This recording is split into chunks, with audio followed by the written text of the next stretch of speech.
All right. So we're just recording it for archiving purposes, and if anybody else wanted to be in on the process, so they could see. But yeah, we're not doing any kind of podcast or anything like that. So definitely informal. So great to see y'all on here, and yeah, I just wanted to show you guys like this really cool platform that I had in mind to do this. Is that cool? Yeah. Awesome. Yeah. Awesome. So I'm gonna. Oh, okay. I can't share my screen. Oh my gosh, I have to put my. Okay, hold on. I'm gonna. Okay, wait. It says I can't do screen share in audio only mode. Okay, so let me try to do this like a quick change. Boom. Okay, think I got it. Awesome. All right. So there's this platform called MIT Unhangouts. Yeah, and we've used it in the past to do like ed camps and stuff like that. So I'm gonna log in. Hold up, I will unshare my screen for a second because I don't know if it's gonna do like the little dot dot dot thing. And since we're going broadcasting live, then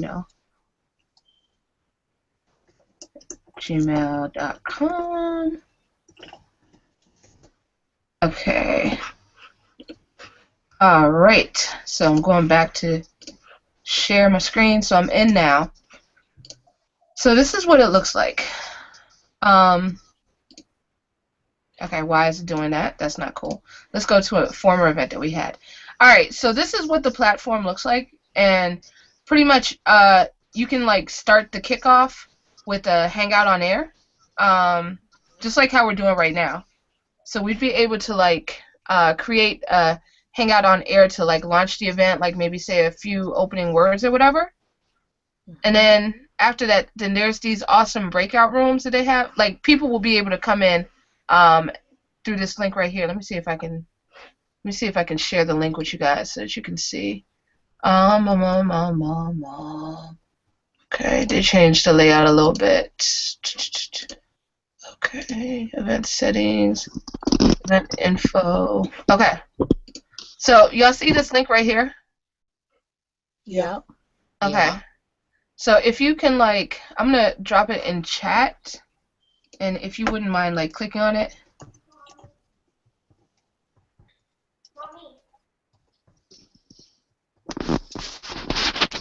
Alright, I don't know if it made that a clickable link, but if not, you could just like copy and paste into your browser.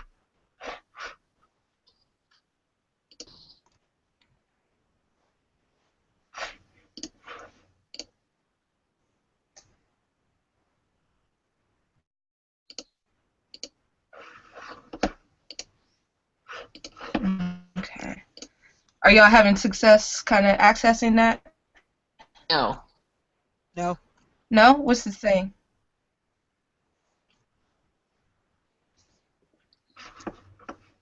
Like, if somebody wouldn't mind just like sharing their screen, just so that we can see what's up. Oh, here's the link. Sorry. Okay. Oh, did I type it wrong? No, I'm just. Okay, got it now. You got it? Yeah, it just popped up in the group chat window. Okay. Awesome. Awesome. Sounds good.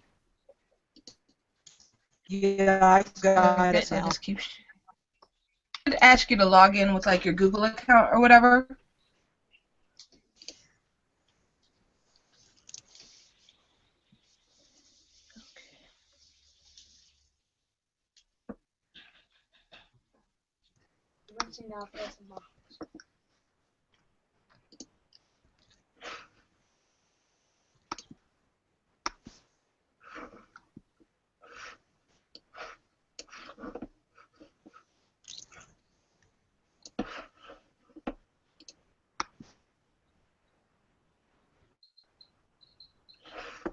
So pretty much while everybody's logging in, and you'll see like on the side there's like a place where you can either paste a pre-recorded intro, or you could have a Hangout on Air going and just create it from here. And then when people like start logging in, is it taking you like to the place where you can log in? It took me to EdCamp PGCPS MS Tech. Right. Okay. Good. So, is it letting you in the room?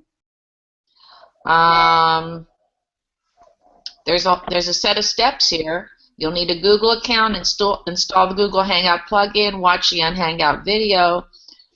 For tips and tricks, check out our participant guide. Right. I got the same thing. Right. I see that Leslie just got in. Yeah, but there is a login button on the top right-hand corner. Right. Okay, oh, there it is. I see it. Thanks.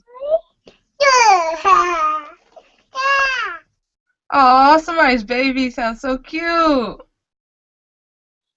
That's Bella the Devious. Oh, hi Bella.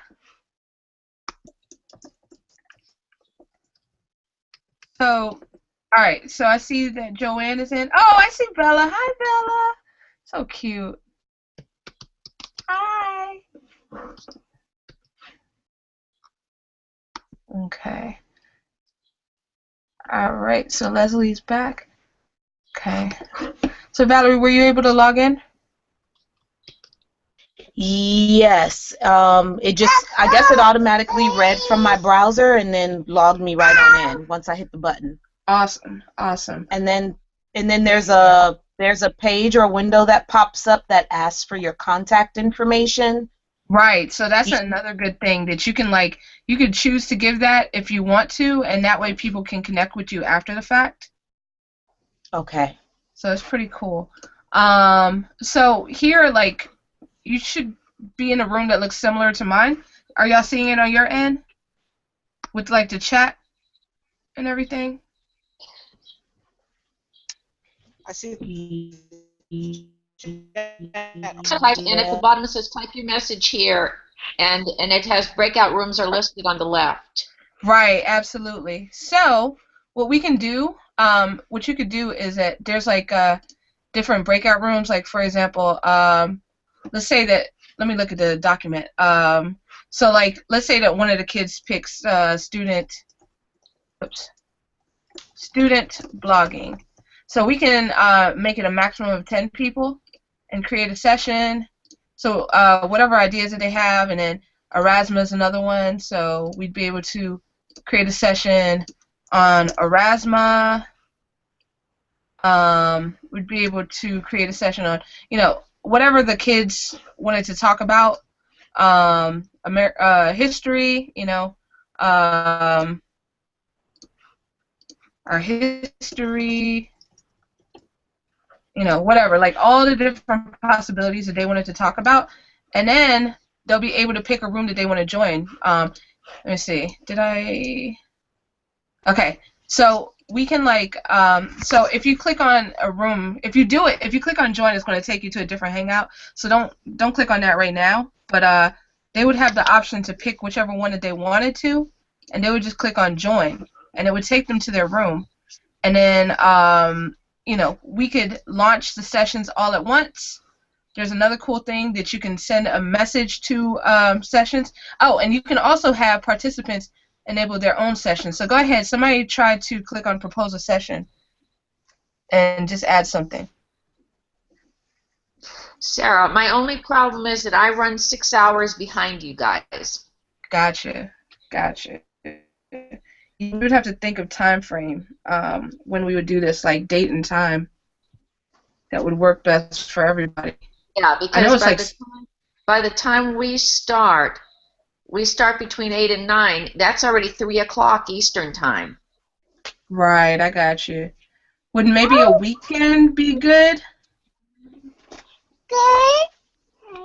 Or would we have to find, so since Joanne is in Hawaii, would we have to find maybe other teachers in classrooms that may be on the same time zone or close? 3 hours ahead wouldn't be too bad, because that puts me on Pacific Standard Time.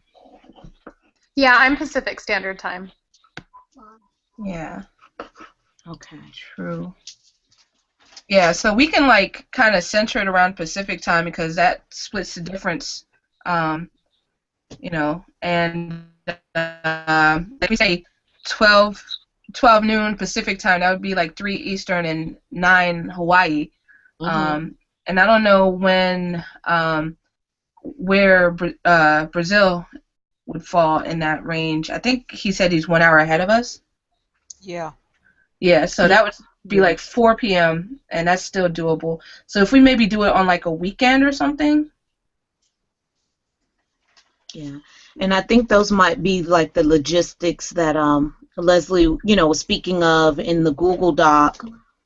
Just us being able to figure and map out maybe certain calendar dates, or once we figure out who all's in, I guess, or who all's on board, and I'm assuming there will be people that may want to get in once we've already launched. Right. So I don't know how we want to handle that. Is there a window or time frame where you can get in? Are we going to close it at a certain point?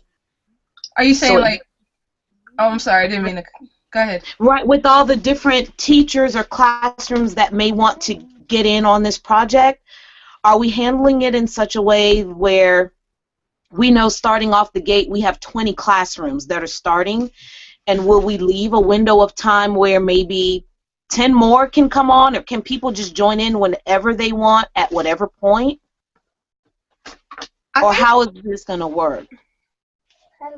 I think with this platform, then it kind of, one of the really good things about this platform is that you can keep adding and keep adding and keep adding. So I don't know, like as far as I know, there's no upper limit of how many people it can accommodate. The only restriction that it has is 10 people per room. So I don't know. What do y'all think? Well, you could run multiple sessions, and then there could be a time where a class can't join that day because of something else that's going on, so people can more or less filter in and out. Mm-hmm. Is there going to be any pre-work that needs to be done? Because if there's pre-work that needs to be done and they don't do it and then they just join the day of, are they going to know what's going on? Right. Well, I guess like a question I would ask would be like, what would be like pretty much the structure? Like, what do we all have in mind for the structure? So I'll throw that question out before I chime in. Bella. She is so cute. I don't know. I guess when I was thinking about it, and you guys kind of tell me your thoughts on it, and so looking at it from a standpoint where I guess I'm thinking realistically, there may not be a day where, or there may not be a series of days where everyone can be on. Mm-hmm. It may be that on this particular day, it might be my class, Leslie's class, and Joanne's class that were able to connect and brainstorm. And maybe 2 days later, it might be Sarah's class, Vanessa's class, maybe Leslie's class again that's able to join. I don't know that every time, every day, or every date that we may set up, everyone will be able to be on. However, we do know, I don't know, if we're saying this is a long-term project, we're saying we're giving ourselves from August through December, or are we giving ourselves from August through May, the entire school year? And we just know that there are 50 classrooms across the globe that are all working on this one year-long project or quarterly project, and we're doing different things and maybe checking in with each other at certain points. I don't know. I don't know how to iron all of that out, but in my head, that's what I'm envisioning or thinking.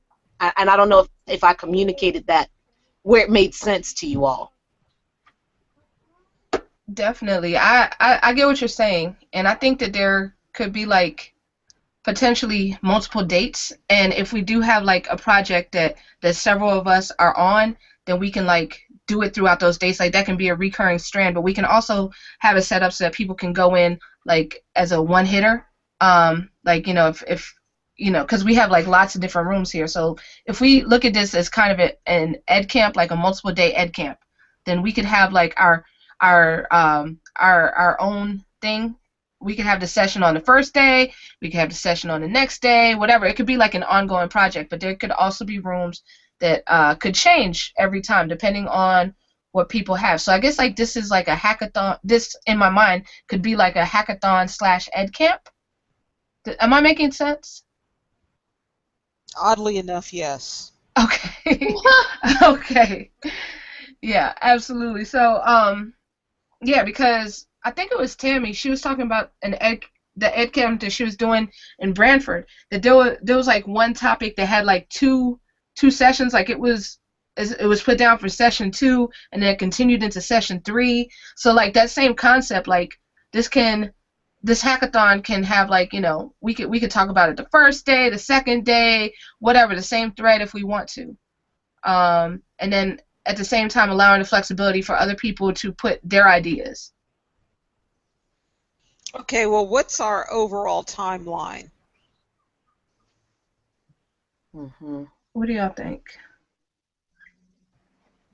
My question And is because I'm having surgery and I'll be out for 6 weeks, and I need to know how, and I don't have a class. I'm putting this information together to give to the teachers in my district, so I don't actually have any students, but I need to know what we're doing so I can figure out how to take care of my obligations. Mm-hmm. Yeah. Bless you. Mm-hmm. Bless you. What do y'all think? Well, for me, mine will probably be rolling in and out because I've got 126 sixth graders, but our schedule changes every single day. What? Yep, we run periods 1 to 7 Monday. We start with period 3 on Tuesday. We start with period 5 on Wednesday. We start with period 6 on Thursday, and then period 7 on Friday. So every single day I've got a different schedule. Right. Yeah. Maybe if we put it to our students and let them, decide, like if we give them the link and if we do have it on a weekend, and just have them kind of participate when they can and when they're interested. And the first one would probably be pretty small, but then it'll probably grow from there, like as they spread the word to their friends. But that way, then it's kind of not within the confines of the school day. And the only challenge that I could really see to that would be like the access piece, in terms of students not having access. But maybe we could even stagger the schedule and some days be school days, some days be weekends. Right. I agree. So let me make sure that I understand what we're doing and what we're trying to accomplish. So this platform, I absolutely love it, and think that it will work. I want to understand. So the purpose of the rooms that we will be creating are to allow students that are interested in that particular topic to go in and share and build, or are they using these rooms, because I guess in my mind I'm still having this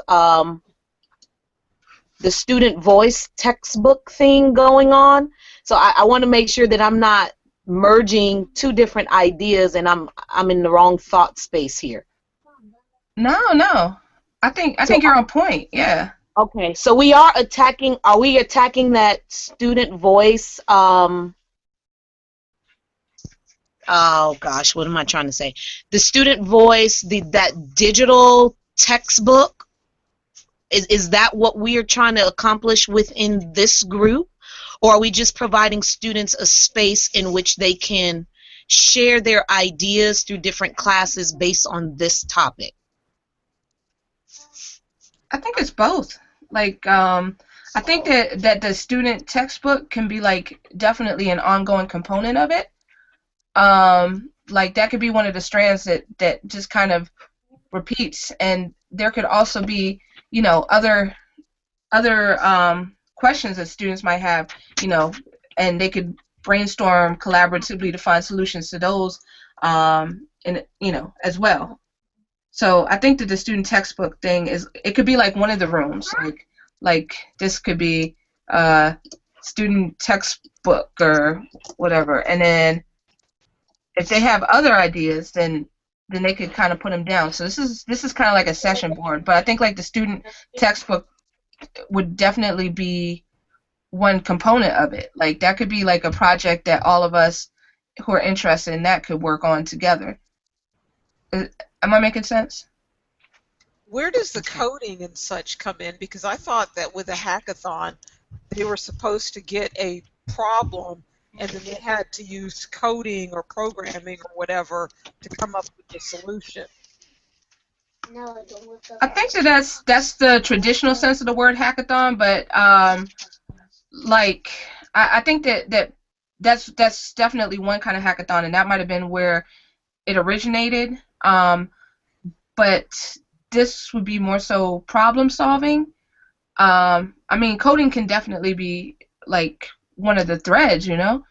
But just hacking different problems going on around the world, like Laura was talking in a group about like one of her students who was trying to put like better reception boxes for cell phones for people because internet was like a huge problem or something like that. So like just finding solutions to problems around the world, I guess. Okay. Yeah. Okay, all right. Okay, so then I had it totally wrong in my head then what I was thinking. So it would just be students attacking global problems, not necessarily focusing on one thing, working at that, and then moving on to something different. Is that okay, or am I still off? No, I think you're right. I think that it can be whatever we want it to be. Okay. Like I think that the textbook idea that we were talking about, like that can be an ongoing thread, and you know, like that could be something that we come back to each time if we want to, or we can do it, you know, whenever we all happen to be available. That could be like one of the threads, and then if the students come up with other problems, like if there's other students there that have other problems on their mind that they want to come together and talk about that too, then there can be a space for them as well. Yeah. Okay. So I think we definitely because I even with the textbook thing, I think what I was looking at, even with you creating the these rooms, in my mind I was thinking, okay, if we all were saying we wanted students to represent, or student voices to be represented in their textbooks, because they all represent different experiences or backgrounds, to bring that diversity to the forefront, because their stories are not always told from their perspective.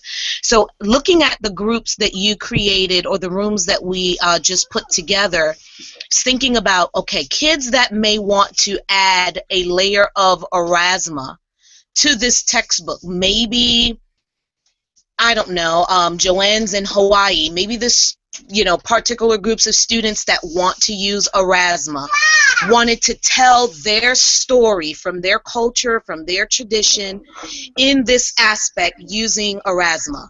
And then if you are someone that's interested in blogging, then you would add to this, I guess, digital textbook, if you sort of speak, who wants to add through blogging.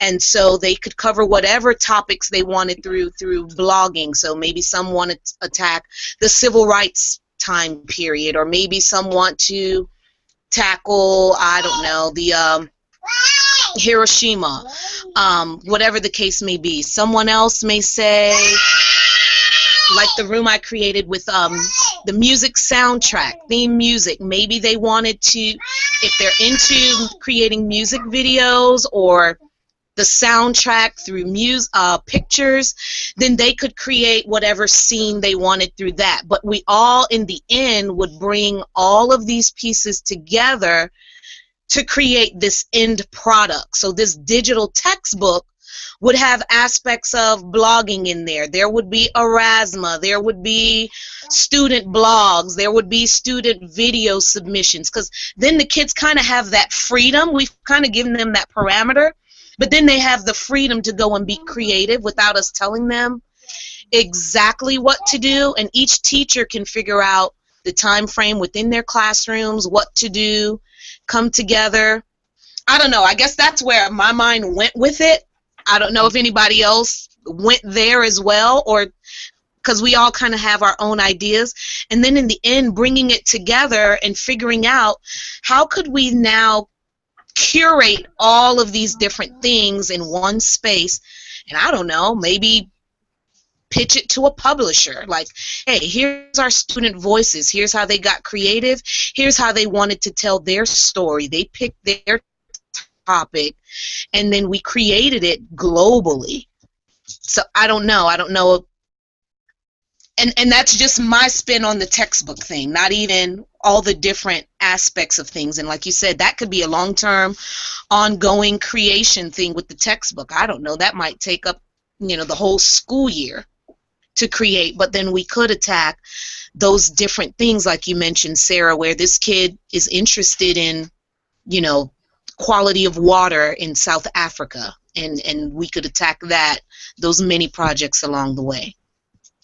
So I don't know. You guys chime in, tell me, I don't know, what you think about that or what. Yeah, I think that's a great idea. Like, I'm definitely with you on that.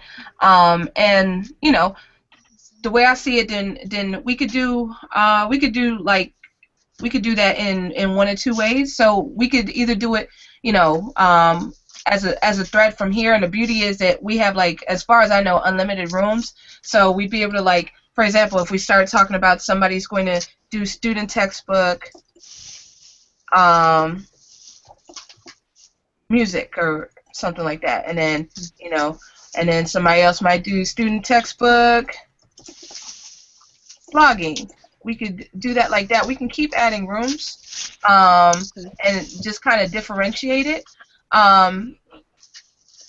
or we could make it into a separate event entirely. So I mean, I'm definitely down with whichever way we do it. But I love your idea. I'm definitely interested in that, either way that we choose to rock with it. Mm-hmm.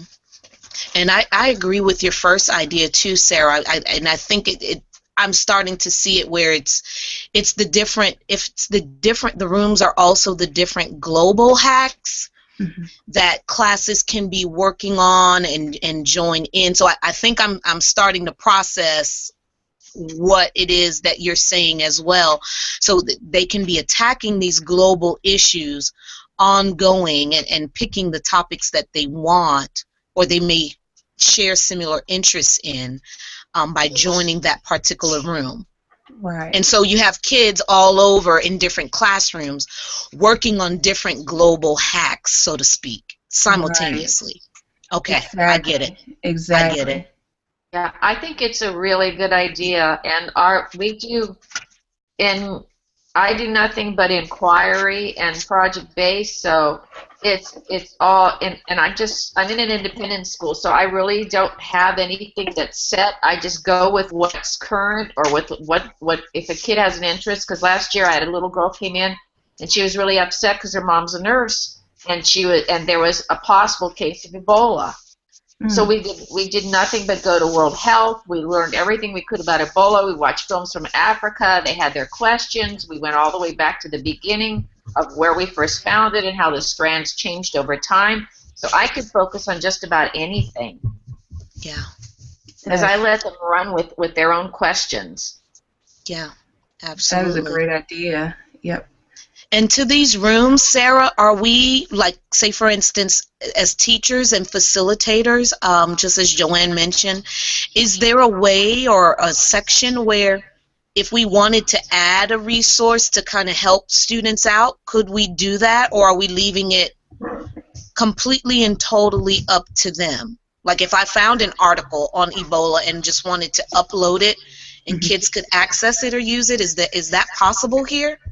I think for that, then we would have to like join into different rooms, and then we could like put it in like the chat window. Okay. Yeah, or we could create folders. And Danessa was saying about Google Docs, listing the types of rooms, and yeah, so you Okay. know, there's lots of different ways we could swing it. We could make like a folder, a general folder, and add like different resources as the day goes on. Okay. So that would be Okay. that would be cool. That would be cool. All right, but Okay. I am so Could sorry, y'all. the I'm gonna. Oh, Google I'm Doc sorry. be linked to the chat? That's okay. Yeah, Is that possible? the Google Into Docs. the rooms? I'm not sure, but we could always drop it in here in the chat. Um, but Right. Okay. yeah, I don't think that with the rooms itself, it does all that. Like, and another thing is that the rooms are Google Hangouts. They're not on air, so they're not archived.